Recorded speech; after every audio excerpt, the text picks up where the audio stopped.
Vision and everybody else who's here today who has helped us conducting our research. So thank you for that. Now, imagine you live in a coastal area and it's a sunny afternoon. You're looking forward to a relaxing day or evening at the beach. And when you arrive at the beach has disappeared. This may seem a little dramatic, but it is reality for people living in Chelem, Chicxulub, and Progreso. As you can see on these pictures we've conducted on our field visits, the beach has been flushed away and even front row beach houses are threatened. This is all due to coastal erosion, the subject of our project. In the next half an hour, we're going to tell you about coastal erosion in the Progreso area, mapping the technical and social context to work towards a sustainable solution. But before we dive into our research, I would first like to introduce ourselves. We are a team of 6 students from the Netherlands, and we are all studying at the same technical university in Delft. But we all have diverse backgrounds. With these diverse study backgrounds, we could all cover different aspects of our project. My name is Vera. This is Xavier, Simone, Lidewij, and Grijs. And unfortunately, Stijn couldn't be here today, but he is joining online. Then, how is the next half an hour going to look like? First, we'll introduce you to the problem. Afterwards, we're going to tell you about the 3 analyses we've conducted. With the key findings of these analyses, we've formed a future vision in which we present how we think the ideal situation is in 2037 for the coastline of Chelem, Chicxulub, and Progreso. And to come to this future vision, we've set up 2 proposals, and I'll wrap everything up with the recommendations. And afterwards, we'll happily answer all your questions. But now I would like to give the word to Grijs. Thank you. So before diving deeper into the problem, let's first look at the study area we evaluated. This is the greater area of Progreso, and this is an area of interest as the erosion is currently quite high in the entire area. The entire area is also has quite high differences between the parts. So that's why we've divided the area into 3 different distinct parts. Area 1 being Chelem, area 2 being just west of the pier here, and area 3 is east of the pier and Chicxulub. So into the problem background. The greater Progreso area is a major economic hub in the region, mainly due to the enormous port. The port has the largest pier in the world and features a large container terminal, which is responsible for the inflow of and export of most of the sea goods for all of Yucatan. It also features a large cruise ship terminal, which is responsible for inflow of many tourists visiting the area. The area also stands out due to its highly developed beachfront. There are many houses situated on the coast, often really near to the beach. These are mostly second for Merida residents and also for a lot of foreigners. Along the same coast, there currently is a lot of coastal erosion. The coastline here is naturally stable, but man-made structures have disrupted this natural stability over the past 80 years, starting from the first construction of the pier of Progreso. This erosion that has come with it, locals tried to combat this with their own mitigation measures like groins, etc. While these have been often quite successful, they have been really uncoordinated and therefore sometimes aggravated the problem. And this has now turned into a critical situation where there is very limited coastal resilience, and this may in the future also impact the tourism and livability of the area. From this problem background, we set up a research objective for this project, which is to develop an integrated understanding of the coastal erosion problem and its social environmental context, Progreso, Chelem, and Chicxulub, to translate this knowledge into a coordinated and sustainable approach that promotes coastal resilience. So to get a better understanding of the exact problem, we've conducted 3 analyses: a shoreline analysis, stakeholder analysis, and social analysis. And we will now tell you a bit more about these analyses individually, starting off with a shoreline analysis, which had the goal of creating an understanding of the shoreline patterns in both the past and future, and to assess the threat the retreating shoreline poses to nearshore structures. Well, how was this done? Shorelines were detected using CoastSat, which is a Python toolkit. This uses satellite images to detect shorelines, and we've used a data set spanning from 2015 to 2025.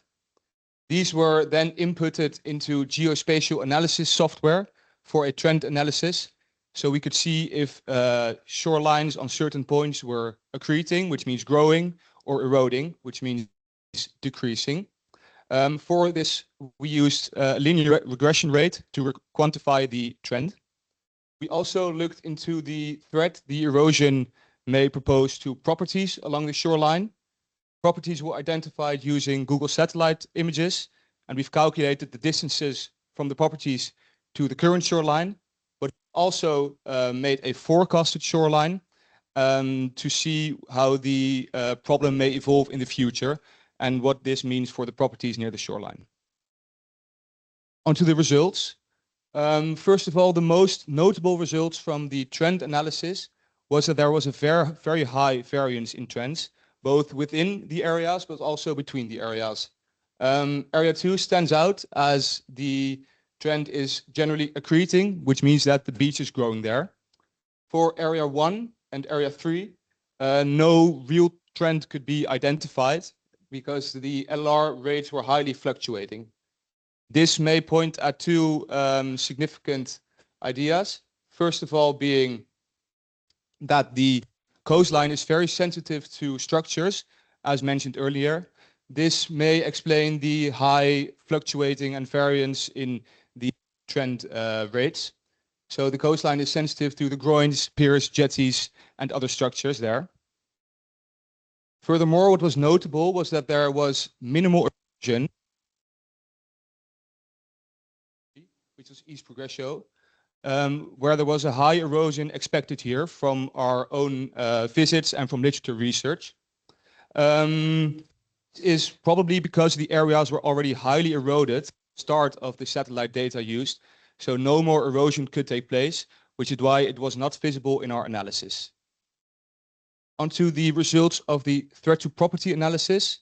Area 3 and 1 stood out here, and they were critical in the current situation. A lot of houses were situated really near to the shoreline and were vulnerable because of this. As said earlier, we also made a forecasted shoreline, which must be said that is highly uncertain, but gives a good indication of the way the problem will evolve in the future. As you can see here, currently in Area 3, 0% of houses are beyond the shoreline in the sea, but in 2035, this may be up to 30%. And we saw similar figures for Area 1 as well. I will now give the floor to Simone to tell more about the stakeholder analysis. Okay, so to gain an understanding of all parties involved within the scope of our research, we conducted a stakeholder analysis. Oh, yes. And we will dive in that a little bit more. So we identified 4 categories within the stakeholders. So first of all, the economically driven stakeholders, such as the Port of Progreso and the tourism industry. As Grijs already mentioned, they are really valuable for the area. So therefore, it's also important to take them into account in our research. The second category is knowledge and research, such as universities, NGOs, and other institutes. Since we think that they could provide valuable and critical information when addressing the problems coming from coastal erosion. Thirdly, the government is important to mention since they have high power within the study area, so they also need to be taken into account. And lastly, the local community needs to be mentioned since they are directly affected by the problems coming from coastal erosion. Then we move on to the social analysis. We did a social analysis to gain an understanding of the perception of the local community regarding all aspects of coastal erosion in the study area. This social analysis was twofold. We did a questionnaire research and also had qualitative interviews. I first will tell you a bit more about the methods we used, and then we'll dive into the key findings from this research. So first, the questionnaire. We did both online and physical questionnaires. The online questionnaires we did using Google Forms, but to also give an opportunity to people who didn't have access to internet, we also made a physical questionnaire, and we spread those through the study area. We used open and closed questions to collect both quantitative data and qualitative data. And the answers of the open questions we analyzed using Atlas TI, and we applied a process of labeling and coding to identify patterns and also take those answers into account. And lastly, we had 159 useful answers out of this questionnaire. Then the qualitative interviews, we had a total of 6 interviews, both online and in person. We used semi-structured and unstructured approaches, since the flexibility of these approaches were suitable for this project to really get in-depth insights from the interviewees. And we interviewed 3 different focus groups. So first, coastal homeowners within the study area to get deeper insights into their perspective, but also homeowners outside of the study area to get inspiration on what the future should look like and see what their perspective is on the problems. And lastly, since the governmental perspective was still underexplored, we also talked to people who could elaborate on that perspective. Then for the key findings of this social analysis, we have 3, and I will dive into them a little bit more. First, we identified a knowledge gap among coastal homeowners regarding the causes, effects, and potential solutions for coastal erosion, and a knowledge gap was seen in the fact that residents are not aware of specific regulations regarding implementation of any measures. So we think that there's a gap that needs to be filled. The second gap we identified is a communication gap among coastal homeowners. Some homeowners mentioned they do communicate and collaborate with their neighbors. However, many of them mentioned that they don't do that. And it's interesting to see that our questionnaire revealed that many people do think that it is really valuable to collaborate when addressing the problems coming from coastal erosion. And we also see a communication gap between coastal homeowners and governmental institutions. So that's also something that needs to be filled. And lastly, it is very unclear to people which governmental institution is responsible for what related to coastal erosion. And that results in confusion, conflicting interests, and inefficiency in addressing coastal erosion in the study area. These are all very interesting insights, but we need to highlight that there are also some limitations. So, for example, we have a limited sample size in the interviewees, so only 6 were conducted. And there could also have been a representation bias since we did not cover the complete community with our social analysis. Also, subjectivity and language barriers could have occurred since most residents spoke or filled in the questionnaires in Spanish, and we analyzed them in English. And lastly, that's also related to the translation effects that need to be taken into account when further working on the project. So now that we showed you the results of our 3 analyses, we saw that it became clear that coastal erosion poses a threat to both properties and people within the study area. It is highlighted that we need to be highlighted that any physical measure can only be taken when working on social acceptance for those physical measures. So therefore, we developed a future vision, and Xavier will tell you more about that. Thank you, Simone. Okay, so now we have talked about our analyses and the results of these analyses, but how do we translate this data that came from this analysis to work towards a strategy that actually starts battling the effects of coastal erosion? So to start with this, we defined a future vision which is an ideal situation of what the coastline should look like, in our opinion. And it goes, in 2037, the coastline of Progreso, Chelem, and Chicxulub has become a resilient landscape, shaped and cared for by a community where residents and institutions work together in transparency and shared responsibility to protect the coast. So what we can do with this future vision is we can split it up in parts to really think about actions that we can take to actually reach the future vision. And we laid those out in a roadmap, which you can see on the screen right now. As you can see, the roadmap shows a time span of 12 years divided up into 3 phases to actually reach the future vision that I just told you. And the phases are defined as follows. The first phase includes an implementation of a social strategy, as a good social foundation is necessary before implementing any physical measures. Otherwise, there will be no social acceptance and the physical measures won't work. Following that, there should be a phase that actually tests the physical measures to come up with the best physical measures, both for sand accretion and sand retention.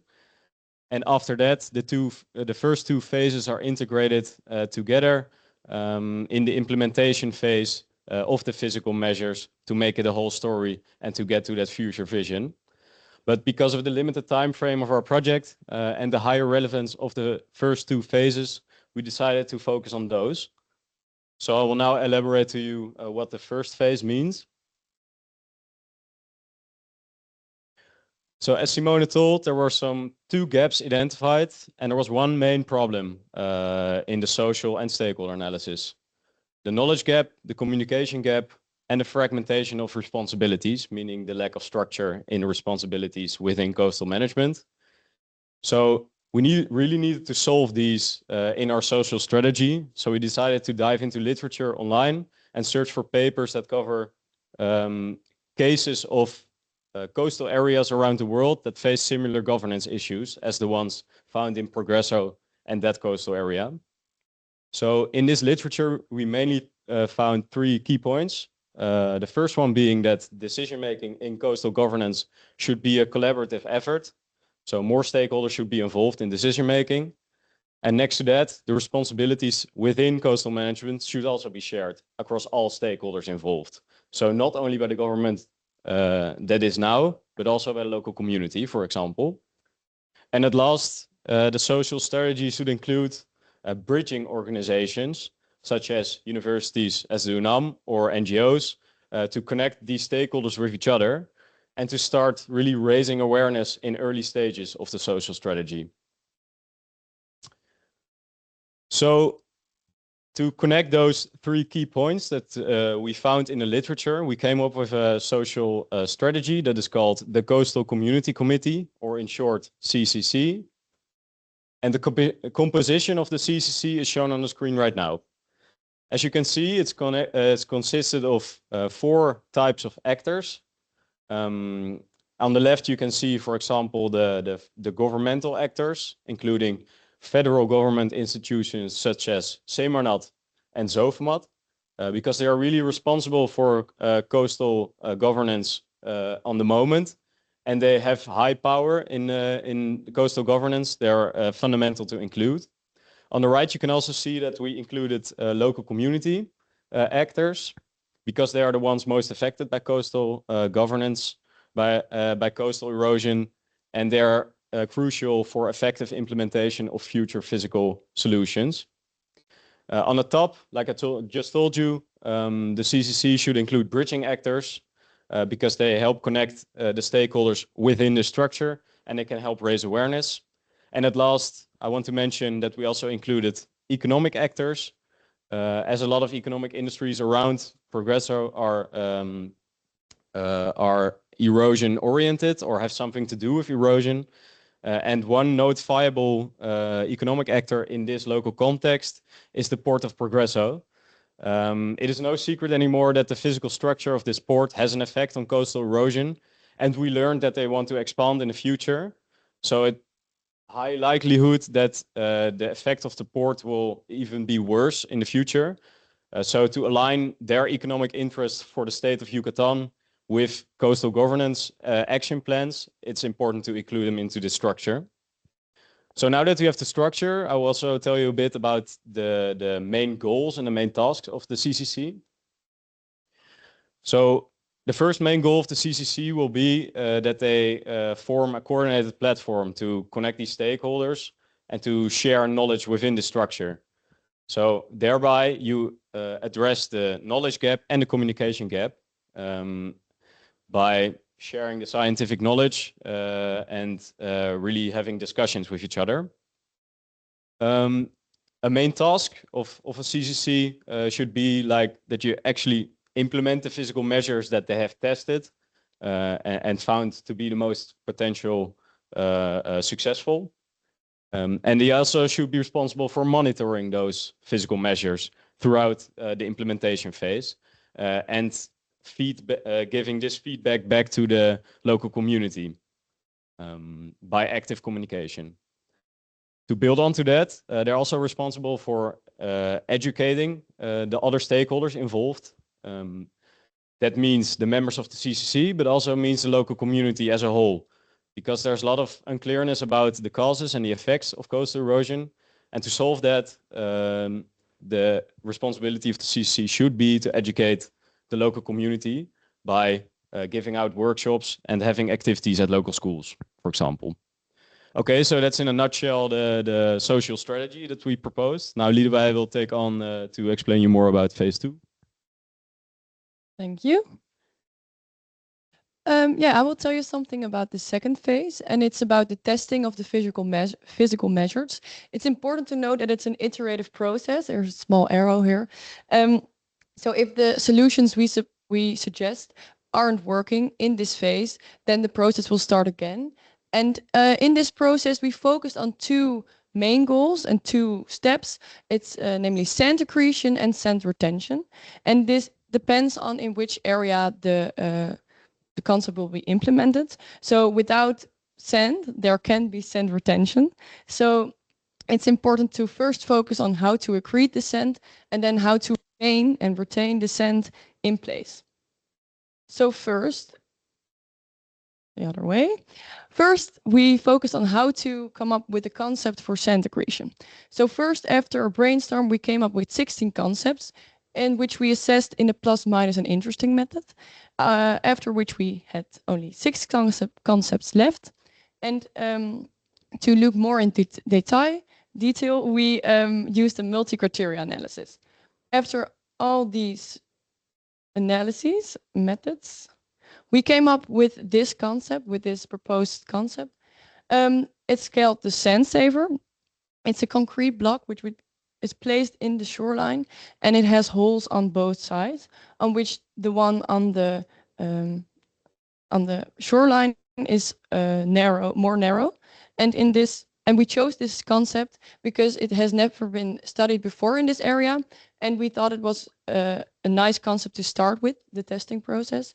And it's also promising. It showed promising results in other regions, in other parts of the world. Oh, yeah. So this is an animation of how it works. So the water gets in, and then the sand gets trapped behind the sand saver. So that is how the sand will be accreted.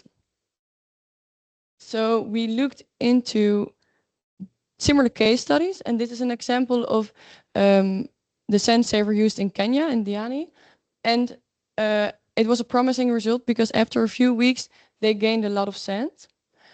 We made a test plan, which would be initiated by the CCC. So you combined actually the physical measure with the proposed social strategy. And it's important to note that it's really important to look at the downstream effect, because we're not actually aware of how the downstream effect will be in our study area. So it's important to highlight that. Then the second goal, if there is sand, the sand should stay there. So as you can see very clear in this picture we got from an interview we got. It's a drone image from 2009, and the whole coast area is green, but not the part where the people live. So he mentioned to us that he thought that solution to coastal resilience was to not deforest the dune. So we thought maybe that's a good idea, and we looked further into that. And literature showed us that the coastal dune protection is needed to make the Yucatan coast more resilient. So that's why we focused for sand retention on the dune forming.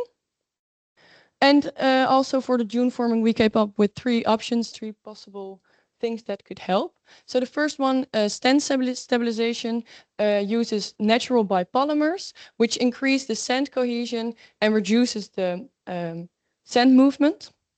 What also reduces the sand movement are sand trapping fences. And a nice thing that's also comes with the sand trapping fences is that it limits the human access, which is simulates the dune growth and also the flora and fauna. And the flora, it's important to look at the native species. There has already been research to the native species in the research area. So that is research that we can use. And the native species show a higher chance of survival. So it's nice to look into that. So to wrap up the roadmap, Xavier will explain to you the first phase, and I did the second phase. The third phase, as mentioned by Xavier, isn't researched by us because of time limits, but we hope that in 2037, the future vision will be reality. And now Vera will tell you something about further research. Yes, thank you, Lidewij. For the two phases we researched, we have some recommendations on how to continue on our project. Our first recommendation is to broaden the coastal resilient research. This means that more factors could be included in the coastal dynamic research, so that there can be an elaboration done on the identification of vulnerable areas. In addition to that, the physical concepts we propose and we looked into can be validated by performing local testing and talking to experts about those physical measures. Our second recommendation is to research governmental institutions. As previously mentioned by Simone and Xavier, it's currently not totally clear which governmental institution which responsibility. So by furtherly researching that, the CCC proposal can be improved and this can be included as well. Our third recommendation is to discuss the CCC proposal with the stakeholders. By asking the stakeholders what their opinion is about the proposal can be improved, and this will ensure long-term feasibility. And finally, we would recommend to develop a financial framework for both the physical and social proposals. And that was it. That was our presentation, and we will happily answer all your questions.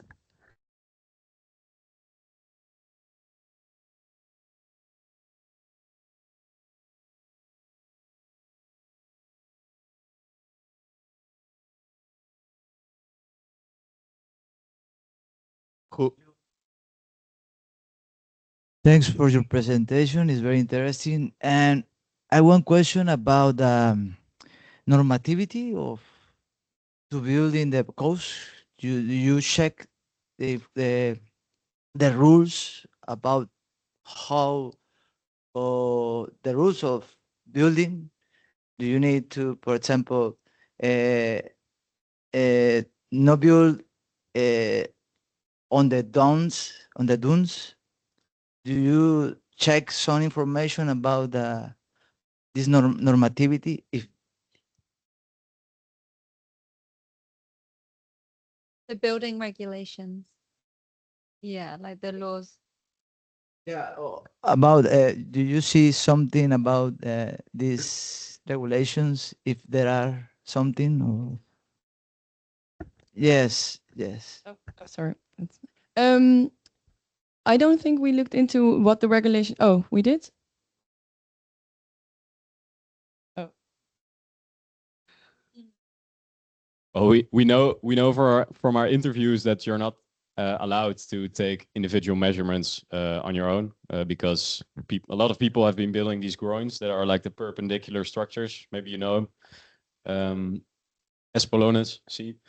And they kind of seem to work, but on a global scale or on a bigger picture, they might have an even worse effect on the total coastal erosion area. So that's why they're regulated. But at the moment, we try, because of this social strategy that we have, we try to create a holistic approach. So like a large approach instead of the individual approach.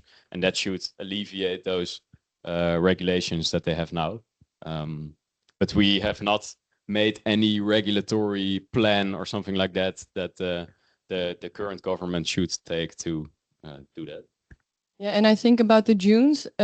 You had a interview about the government, and it was about the Zovermat and the zone from the shoreline. How much of the sand is from the government and is your own? So I think there are some regulations, but it's depending on how far your beach is. So if your house is already almost in the water, then I think nothing is yours. Some interviewees also highlighted to deliberately build their houses far away from the beach so that the dune has literally space to grow. But not all people are aware of the positive effects that dunes can potentially have. So they don't know where to focus on. So therefore, we think that educating the people on what, for example, dunes can do for them is really important to use the natural systems.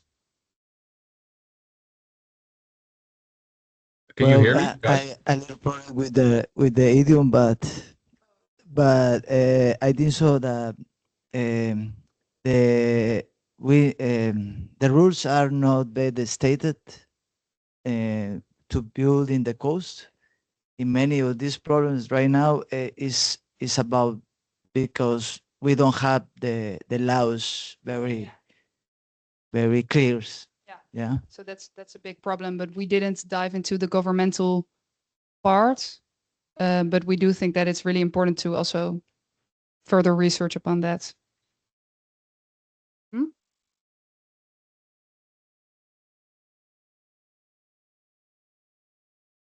So the plan is that if people have more sand in front of their house, then they can build the dunes themselves. So we assume that the government's perspective isn't necessary for building dunes in your own property. So we want to stimulate people that they don't remove their vegetation, like that it would be green. I think that is the main takeaway from what we propose. Yeah. Okay, thank you. Preguntas. A ver.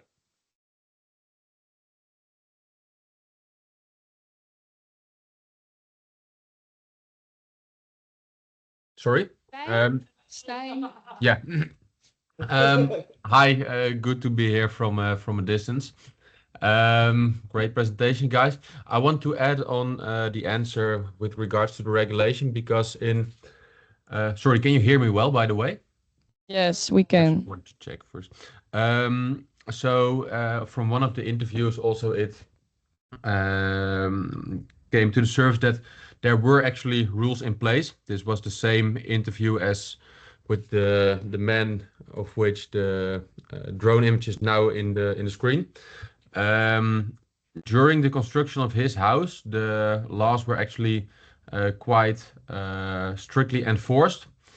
But he mentioned that this enforcement just disappears after 2 years. So there is a high possibility that the laws are still in place, but they are just not enforced. And that's also why in the CCC, it's very important to get all the stakeholders involved to actually talk about how to also enforce those rules.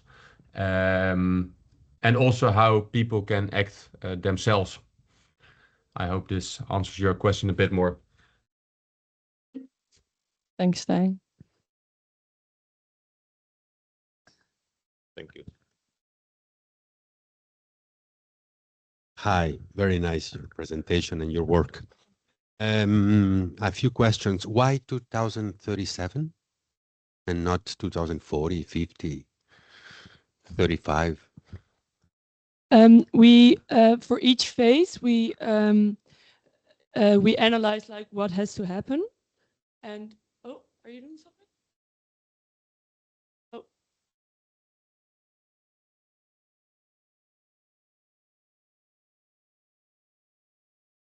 it's an appendix slide, so I have to.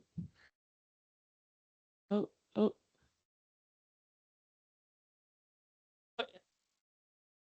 This is like a roadmap we made to implement the social strategy. So I will elaborate it in a bit.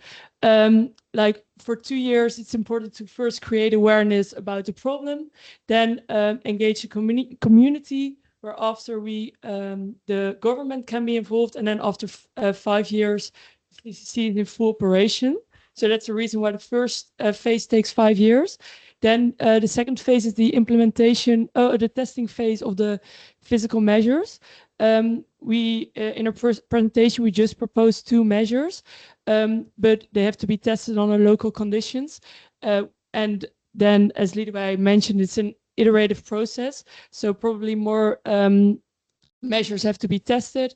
And then we made an estimation that in 5 years, it can be concluded which measures are most effective for which part of the study area. And finally, we thought it took about 2 years to implement all the measures in the study area. So that's why it's 12 years. Okay, thank you. For your study for the future, did you take into account sea level rise and potentially stronger storms and stronger storm tides? Or yeah, for the forecast?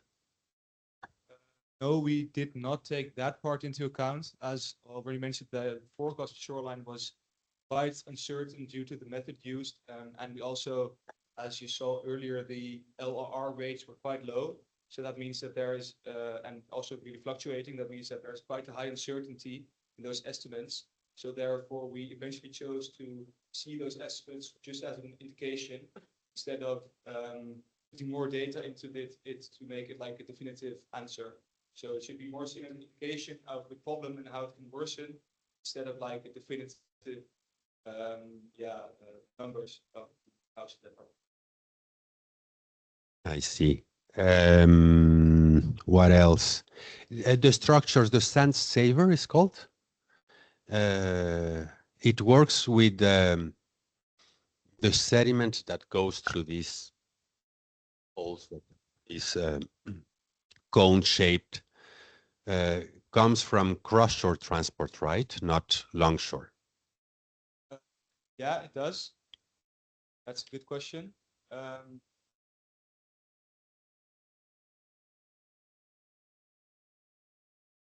It does indeed. It works for cross-shore. And stated that the sediment transport is longshore. Well, in fact, it is like with an angle. Yeah. And the angle is influenced. So there is both longshore and cross-shore, but the net movement is not directly longshore. Yeah. But there would probably be enough cross-shore sediment transport to indeed trap those sediments outside. Maybe Alec knows more about that, but what is missing a lot here in the area is the longshore transport, because all these groins and shelter ports, etc. Yeah, exactly. So that's also why the most important thing to test, for example, this physical solution on the sand saver is the effect downdrift. That's the most important criteria we set out, because we know that's what highly influences the success of all the mitigation measures used here. I see. Okay. And the last thing, there was a sort of CCC. You remind me what CCC stands for? Committee. There you go. Yeah, there was something. You remember, Alec, some years ago? Did they speak with Eduardo Battiori? No. Oh, yeah. There was a committee designed badly designed, I could say, by the state government. And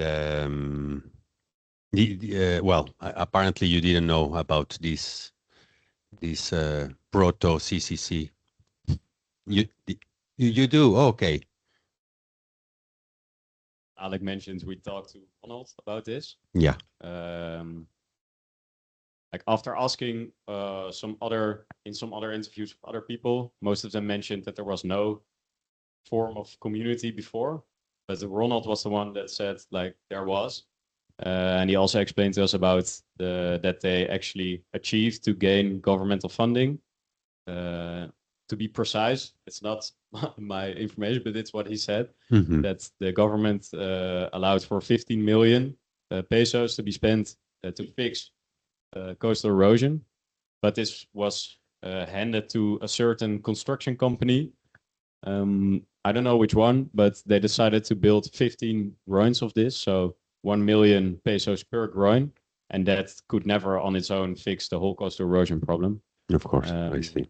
So it could have been spent more effectively, and that's why we want to really structure this CCC well, so that the scientific knowledge is connected to the government, so that they know how to effectively shape these kinds of fundings in tackling coastal erosion.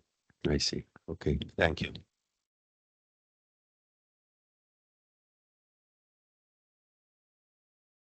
Well, thank you very much for your presentation. It was all very clear. I just have a question on this sand saver. So the idea is once you have luckily collected a certain amount of sand, the idea is that they are buried afterwards or they are removed. And if they are easily removed, because I mean, I'm sure you saw on the area that we have quite a collection of different structures.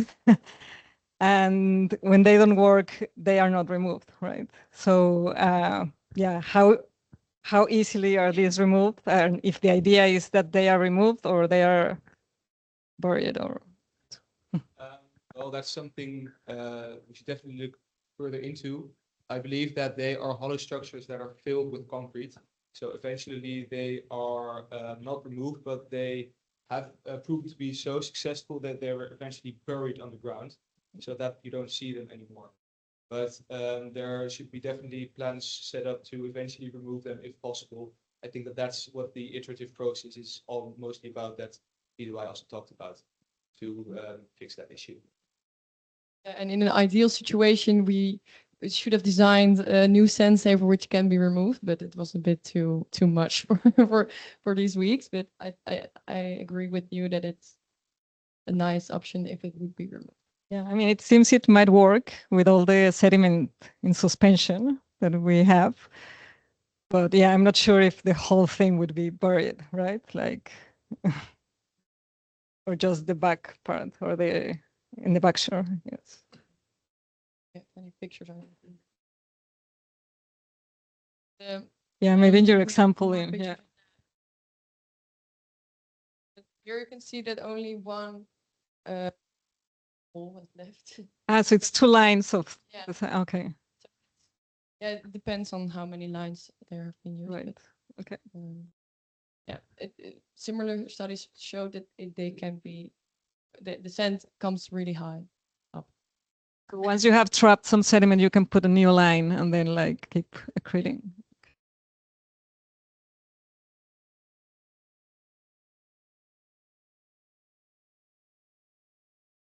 Yeah, and right.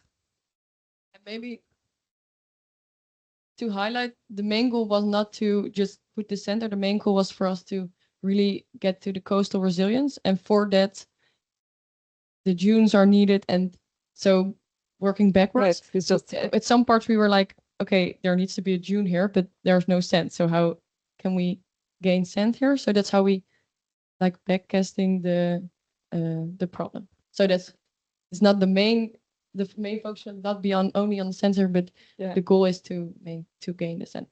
Right.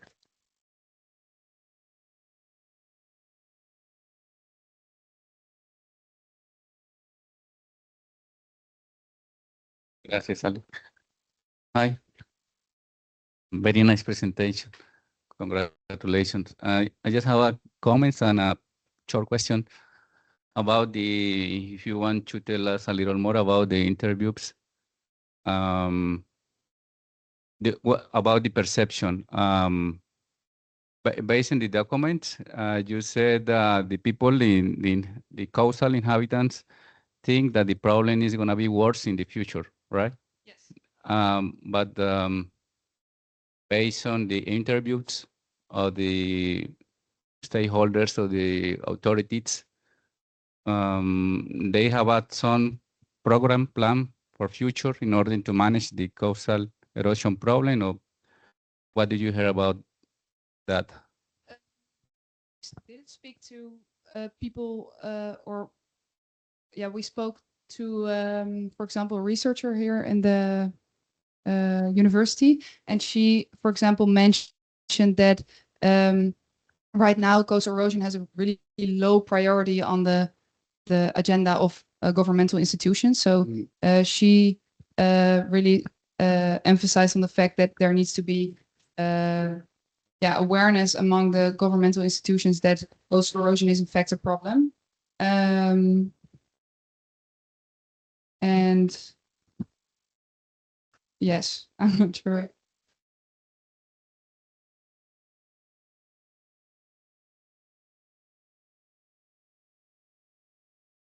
Can you repeat the question? This is just the authorities have had some plans for the future in order to manage the erosion problem. That they already have those. Okay. Or if they have those. Yeah. No, so we recommend to further dive into the governmental perspective, because as far as we know, there are no concrete plans to really address the problems, because it right now has a low priority on the agenda. So in order to come up with concrete plans, we think that coastal erosion needs to be higher up on the agenda of governmental institutions, and therefore we propose to do that by forming the CCC. Thank you. Thank you for the presentation. It was really nice, and you really summarized very well all the work. What do you think? I have a question regarding the CCC.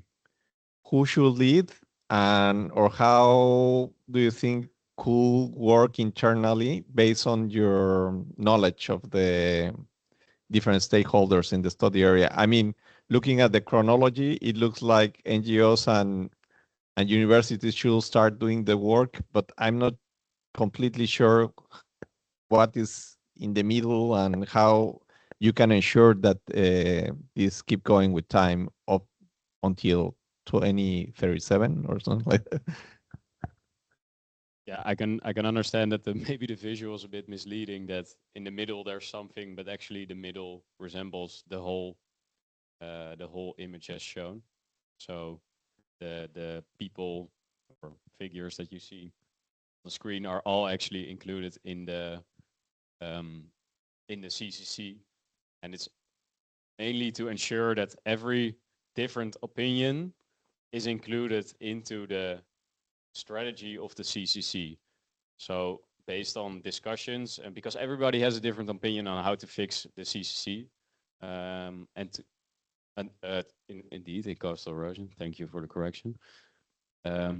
Everybody has a different opinion, and that's, if you don't include them, then they will not accept like the solution that will come out of the CCC, and that will diminish its effectivity. So I think that a crucial next step is to evaluate the CCC as we proposed it today with different stakeholders, because we envision that creating awareness and knowledge and sharing knowledge about the problems is really important in the first phase of setting up the CCC. That's why we think universities and research centers should be included at the very beginning. But one question we still had is how to set it up, like how to really bring them together then. So that's a very important next step we need to evaluate, I think, in the first phase after this. Yeah. Okay, so basically, you imagine these like people, different stakeholders, like more a horizontal organization, right? Yes. Without any, yeah. But I think you asked about like this. Sorry, 1 second. Oh. Yeah, this visual that it starts with the NGOs in the university. This is because we want to make it important that the awareness that is created, all the information is right. So that is why 1 step later, the local inhabitants are included. So in order that everybody involved knows like all the right information before people can give their opinions. And then on the 3rd step, the government and the port are included. Does that answer your question? So it will get built from, so the government will be enrolled until year 4, or will have a more active participation? Yeah, I think as Simone previously mentioned, currently it has a low priority on the governmental agenda. So we concluded it was not feasible to include them from the 1st step. So that's why they are like officially included with, and then we mean like with all the different institutions involved later in the process.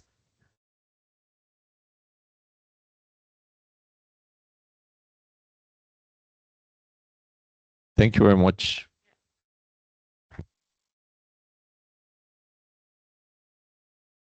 Yeah.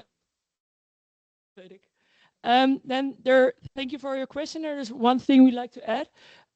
We summarized our entire project in a 2-pager. This is the online version. This is the first, and this is the 2nd page. And you can also see them physically here on the table. So if you're interested, walk by. And thank you all for your attention and your questions.